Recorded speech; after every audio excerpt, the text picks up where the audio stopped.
Voting began in North Carolina Wednesday in the final election of the 2018 midterms. The race for the open seat in the state's 9th Congressional District sees Democrat Dan McCready facing off against Republican Dan Bishop.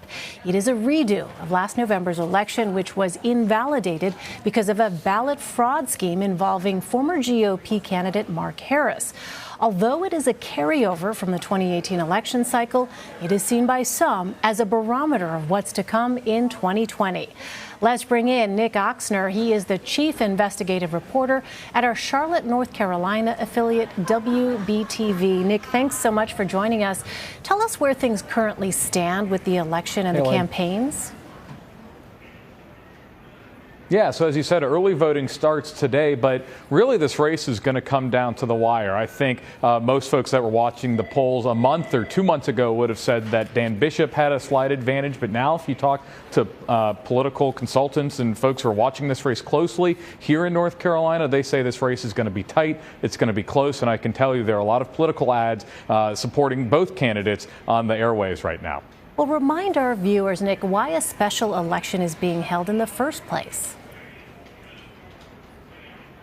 Yeah, absolutely. So the North Carolina State Board of Elections threw out the results from 2018 where Republican Mark Harris actually won, but he took the stand at a State Board of Elections hearing and called himself for a new election. That was at the end of a roughly week-long hearing into whether or not there was election fraud in that race. Ultimately, the board voted that the results of that election from 18 were tainted enough that there needed to be a new election, and so here we are.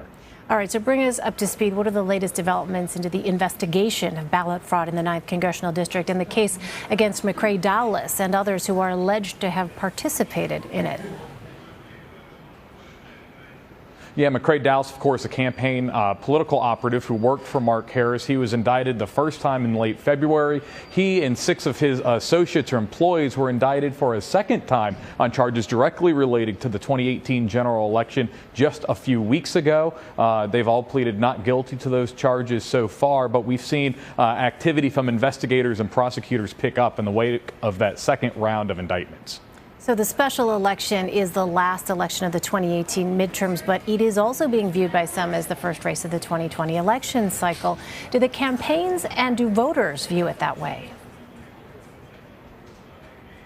I'm not sure necessarily that voters view it that way, but it feels like we're testing out some messaging for 2020, especially when you see Democrat Dan McCready running very strong on health care, a lot of health care oriented ads. We're also hearing themes of economy, Dan McCready touting his role in a business, his business ventures, being a businessman that he's created here in Charlotte. Not a lot. You might expect the 2018 election fraud to come out. That has not been a focus of the campaign from either side.